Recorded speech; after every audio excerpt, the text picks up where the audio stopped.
everyone, and welcome to the Time to Cook Club Infants and your online class. So today, little cooks, we're going to be making chicken satay strips. So the first thing you need to do, if you haven't already, is you need to go and wash your hands and make sure they are all sparkly and clean. Welcome back, little cooks. So hopefully by now your hands are all sparkly and clean. So the next thing we need to do is we need to sing our very special Time to Cook song to get us in the mood to cook. And this song does have action. So when you see this, you're going to go chop, chop, chop, chop, chop. And when you see this, you're going to go mash, mash, mash, mash, mash, like mashed potato or mashed banana. When you see this, you're going to go stir, stir, stir, stir, stir with your spoon. When you see this, you're going to go roll, roll, roll, roll, roll with your rolling pins. And last but not least, when you see this, you're going to go pat, pat, pat, pat, pat, as if you're patting down pizza dough or maybe even cookie dough. So go and grab your grown-ups and use it as the perfect excuse to have a really good boogie around your kitchen. I'll be listening out from my kitchen to see if I can hear you guys singing along in yours.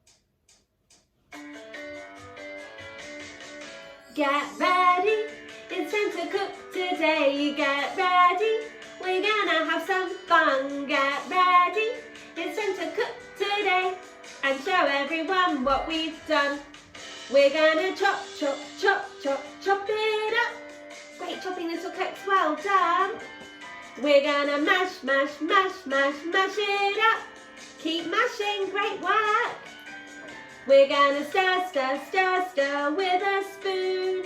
Keep stirring, well done. It will be ready soon. Get ready, it's time to cook today. Get ready, we're gonna have some fun. Get ready, it's time to cook today and show everyone what we've done. We're gonna roll it, round and round. Well done, great rolling, guys. We're gonna pop, pop, pop, then ba-bam, pow. Are you ready to pop it in the oven?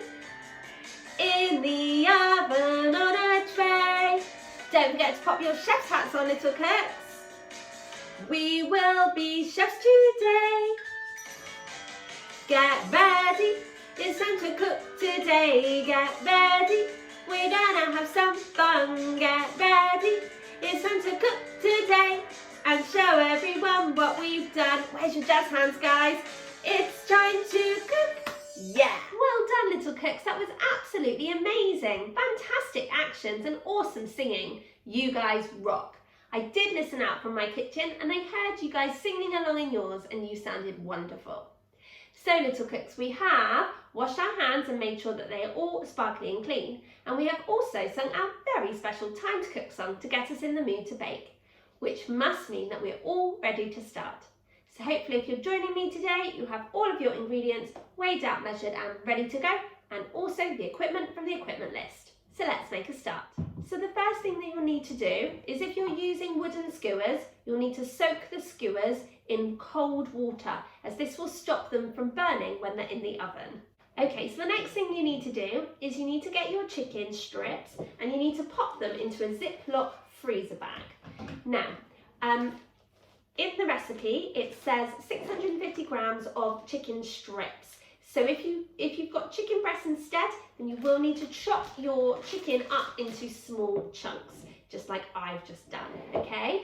But whenever we're chopping, remember those golden rules, and that is, we always chop on a chopping board, we're always watching what we're doing at all times, and we're keeping our fingers well away from the blade. So when we touch in raw meat, like chicken, it's really, really important that we wash our hands and anything that we've used to touch the chicken really thoroughly. And this will help us to avoid cross-contamination and help us to avoid spreading germs, okay? So what we're going to do is we're going to pop our chicken strips or our chicken chunks into our Ziploc freezer bag. And once you've done that, you need to go and wash out your bowl that has the chicken strips in and your spoon, and really, really thoroughly wash your hands as well. So I'll see you back here in just a minute. Welcome back. So hopefully by now you've really thoroughly washed your hands. So what we're going to do is we are going to add some flavourings and seasonings to our chicken whilst it's in the freezer bag. So the first thing we're going to add is 1 tablespoon of dark soya sauce. Now, whenever we're measuring out any herbs, spices or flavourings, it's a really good idea to do so over a separate bowl or cup, and that way we won't add in too much. So we're just going to add in 1 tablespoon of dark soya sauce and try and carefully add it to the chicken, like so. We're also going to add in a clove of crushed garlic. So I'm going to be using my garlic press to press down on the garlic. Now, if you don't have a garlic press, you'll just have to chop up the garlic clove very finely. Also going to add in half a tin of light coconut milk. So when you're opening tins, you need to ask your grown-ups to help you because they can be really sharp, especially at the top. So we're just going to pour in half of the tin. Okay, that's about right. Now we're going to measure out the spices. So we're going to start with half a teaspoon of dried cumin. And as I mentioned before, we're going to do this over a cup. Okay, so just half a spoon, like so. Then half a teaspoon of dried coriander.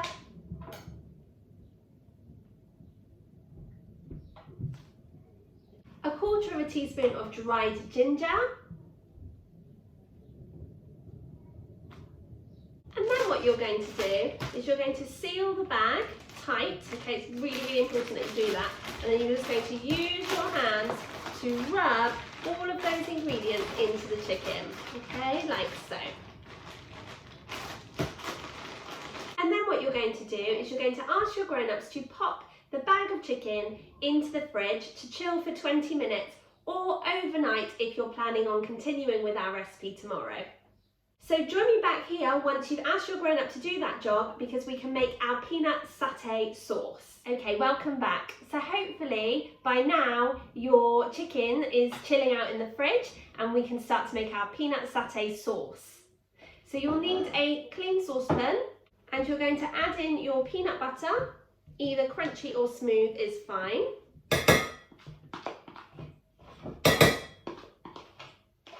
You're also going to add in another tablespoon of that dark soy sauce.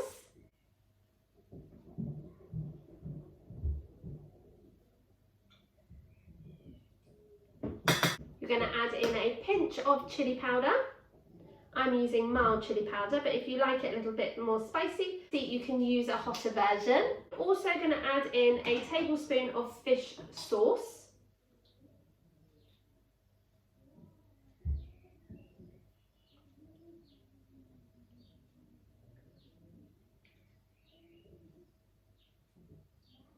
And the remaining 200 millilitres of coconut milk. What you're going to do is you're going to use your spoon to just stir in all of those ingredients until you get a nice smooth consistency. Make sure though that you keep your spoon right at the bottom of the pan so that the sauce doesn't kind of flick up. Okay, when you've got a nice smooth consistency, you can add in your brown sugar and also half a teaspoon of dried coriander. And then you're just going to give your sauce a stir again. You can use the back of your spoon to press down on any lumps of the peanut butter. If you are using crunchy peanut butter, then obviously it will be a little bit bumpy. Now what you need to do is you need to ask your grown-up to heat this on a low heat on the hob, and you need to ask your grown-up to continue to stir the sauce. Peanut butter will melt and will appear to be quite runny. Once the sauce is just about to boil, you need to turn the heat down, okay? Don't let the sauce boil, but continue to stir the sauce with a spoon for a couple of minutes and you'll find that the sauce will start to thicken. Once the sauce has reached the right consistency, you're going to turn the heat off, okay? So join me back here when your grown-ups have helped you to cook the sauce and we can continue with our recipe together. Back, guys. So once your sauce has reached the right consistency, you're going to cut up your lime and chop it in half. So remembering our golden rules, and that are that we always chop on a chopping board, we always watch what we do at all times, and we keep our fingers well away from the blade. Now we're going to make a rainbow bridge, so that's using our thumb and our forefinger and hold the lime really carefully on the chopping board, really firmly and securely, pushing down. Then we're going to get our knife and we're just going to cut in between, right down the middle, okay? So you'll get 2 halves of your lime. Now if you have a lemon squeezer or a lemon juicer, you can just pop your lime cut side down on top of the lemon juicer and you can just squeeze the juice out. If you don't have that, then don't worry, you can just use a fork, and what you're going to do is you're going to pop your fork in and just twist it, okay? And just pop your fork in different places in the lime and just keep twisting until you have released all of that lovely juice. Okay, so we're only doing this with 1 half of the lime. Okay, and when you have got all your lime juice out, what you can do is you can ask your grown-up to help you to pour that into your satay sauce and give it a good stir. Please be careful though, as the saucepan will still be absolutely boiling. Now what you need to do is you need to go and ask your grown-ups to preheat the oven to either gas mark 6 or 200 degrees or 180 degrees if you're using a fan oven. The reason why we need to ask grown-ups to do this job is because ovens can be really hot and so can be very dangerous, and we definitely don't want any burnt hands or fingers today. The reason why we need to preheat the oven is to make sure that the oven is at the perfect temperature when we're ready to pop our chicken into it. We're going to start off by preparing our skewers. So you'll need some tin foil for this, okay? And what you're going to do is you're going to take your skewer out of the water, okay, your wooden skewer if you're using that, and you're just going to cover one end with some tin foil, which is going to help you to be able to hold the skewer, or definitely to get it out of the oven tray if you're grown up. Okay, so you're going to cover one end of the skewer in tin foil, and you're going to continue to do that until you have covered all 8 wooden skewers. So once you've popped some tin foil on the bottom of each of your skewers, you'll also need to line a baking tin with some tin foil as well. Okay, so by this point, hopefully your chicken will have finished marinating and chilling out in the fridge. So you need to take it out of the fridge, and very carefully you need to pour the chicken and the contents of the freezer bag into a bowl, okay? And then you can just throw away the bag that it was in. Okay, so now we're ready to start making our skewers, our chicken satay skewers. This is a really messy job, okay? And like I've said before, when we're touching raw meat, you have to be so careful. So you will need to wash your hands thoroughly afterwards. Now, if you're using chicken strips, then what we're going to do is we're going to use 2 strips per skewer, and we're just going to pop them on in like a concertina way. So we're going to thread it on and then thread it on again, okay, before pushing it down. Now I bought chicken breasts and I've cut those up, so I won't be able to do that concertina effect, okay, because mine will be kind of almost too short, but I'll give it a go. Okay, so I'm going to push mine down, and remember you've got 8, okay, that we're making. So I'm popping the skewer into the bottom, and then I'm also popping it into the top and pushing down, okay? So like I said, this is a really messy job, but just make sure that you are trying to keep your chicken over your bowl, okay? And that you thoroughly wash your hands afterwards. And you just need to keep going until you have prepared all 8 of your skewers. Just be a bit careful, because obviously the top of the skewer will be super sharp, okay? So just mind that you don't prick your fingers, okay? Welcome back. Hopefully by now you have threaded on all of your chicken on your 8 skewers, and you place them into your baking tray. Then what you need to do is just pour on the rest of that marinade. So now what you need to do is you need to really thoroughly wash your hands and really clean up your work surface, and then join me back here and we can continue with our recipe together. So now what you need to do is you need to go and ask your grown-up to pop your chicken skewers into the oven to cook for 15 minutes. After 15 minutes, grown-ups, you need to take the tray out of the oven and very carefully turn the skewers over so that they get to cook on the other side too. And you're going to continue to cook the chicken skewers for a further 20 minutes. But please, please do be careful when you're turning over the chicken skewers, because obviously the tin and the skewers will be really hot. To test whether the chicken is cooked, grown-ups, you need to pop a knife into the thickest part of the chicken and check that it is completely white all the way through and that there are no pink juices. If you find that there are pink juices coming out of your chicken, then you will need to return it to the oven and continue to cook until it's completely white. Alternatively, you can always pop your chicken skewers under the grill, okay?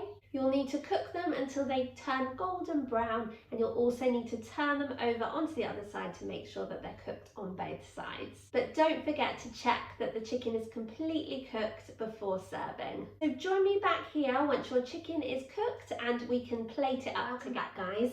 So hopefully by now your chicken has cooked and is completely white throughout, okay? So now we're just going to plate the chicken satay skewers up. So I'm just showing you how to do one plate. So I'm doing a portion of 3 skewers. So what you can do is you can chop up your quarter of a red pepper into thin slithers, okay? Remembering our golden rules, and that is we always chop on a chopping board. We're always looking at what we're doing at all times, and we're keeping our fingers well away from the blades. So we're just going to chop the red pepper into really thin slices. I don't know if you can see how thin that slice of pepper is, okay? But I'm holding it really firmly with one hand and then using the knife to carefully chop the red pepper into slithers with the other, okay? And you just keep going until you have chopped up a quarter of a red pepper. So once you've chopped your red pepper into thin slithers, you can also get a handful of fresh coriander leaves and you can chop those up as well, okay? So onto your plate, you're just going to sprinkle over the chopped coriander and some of your slithers of pepper, okay, over your skewers or on your plate to add a really lovely colour. You can also sprinkle on some sesame seeds.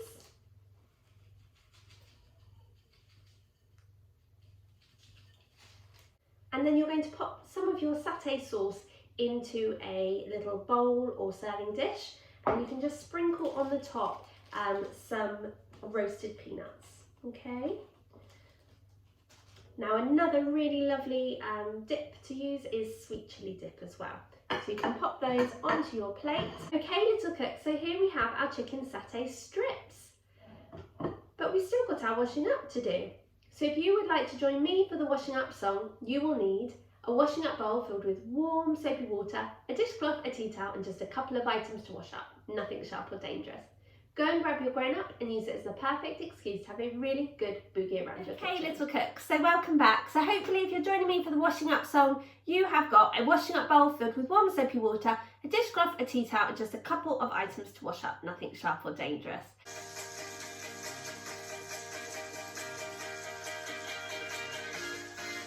Now it's time, and now we're done, to have a different type of fun.